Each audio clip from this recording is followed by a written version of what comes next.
बड़ी खबर हम आपको इस मामले की बता दें। झारखंड की राजधानी रांची में सबसे ज्यादा हिंसा की तस्वीरें आई हैं। उग्र भीड़ को रोकने के लिए हवाई फायरिंग करनी पड़ी पुलिस को। भीड़ ने कई पुलिस वालों को घेर लिया था। इन तस्वीरों को पहले आप देखिए। देखिए देखिए पत्थर चला रहा है। देखिए आप इधर आ जाइए, आप इधर आ जाइए, इधर आ जाइए, इधर आ जाइए। सर पत्थर चल रहा है सर, हमको कवर में लगा, मेरा मोबाइल टूट गया सर। जल्दी से सर देखिए, पत्थर चला रहा है सर। फोर्स भेज दीजिए सर, फोर्स भेज दीजिए।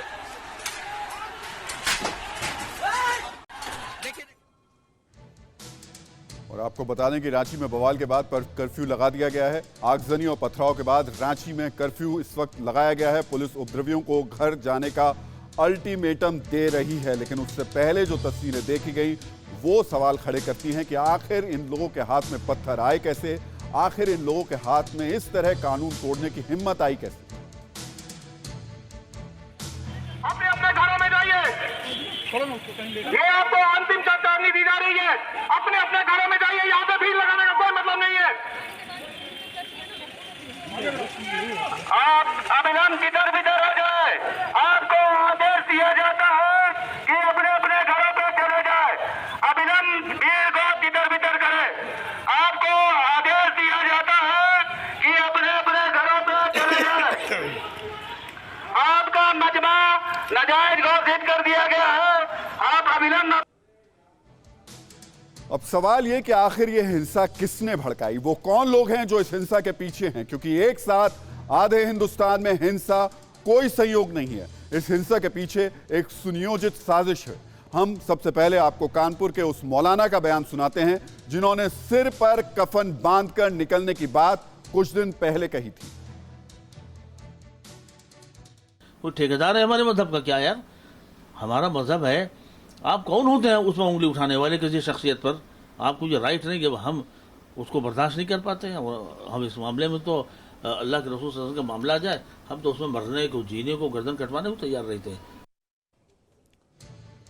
तो मौलाना ने महज 3 दिन पहले सिर पर कफन बांधकर निकलने की धमकी दी थी। तब शायद मौलाना की धमकी को किसी ने गंभीरता से नहीं लिया था, लेकिन आज यूपी के शहरों में हजारों लोग सड़क पर उतर आए। इन लोगों के हाथों में पत्थर थे और निशाने पर शांति व्यवस्था थी।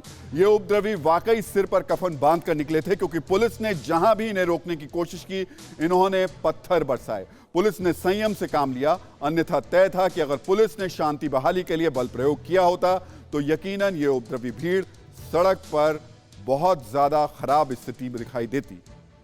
तो एक तरफ देश के कई राज्यों और शहरों में हिंसा हो रही है, वहीं दूसरी ओर झारखंड की राजधानी रांची में हिंसा वाली जगह पर हनुमान चालीसा का पाठ किया गया। बड़ी संख्या में लोगों ने हनुमान चालीसा का पाठ किया।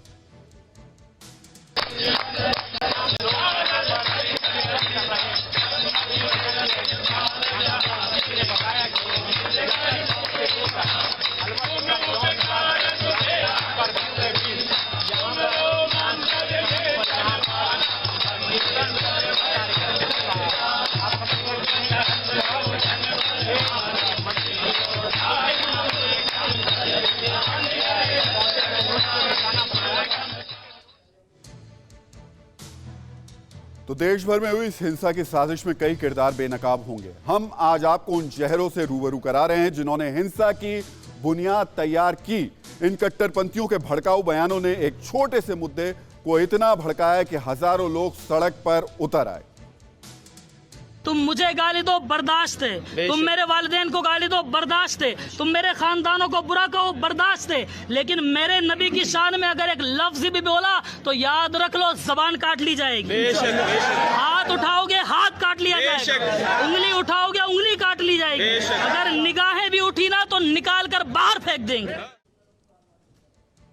तो छोटे छोटे शहरों में ऐसे मौलानाओं के भड़काऊ बयानों ने लोगों को उकसाया। इन मौलानाओं के बयानों ने लोगों को इतना उकसाया कि वो सड़क पर उतर आए। बूंदी के मौलाना ने लोगों के हाथ पैर काटने की धमकी दी थी। आज सड़क पर उतरे लोगों ने पत्थर मारकर पुलिसकर्मियों का सिर फोड़ दिया।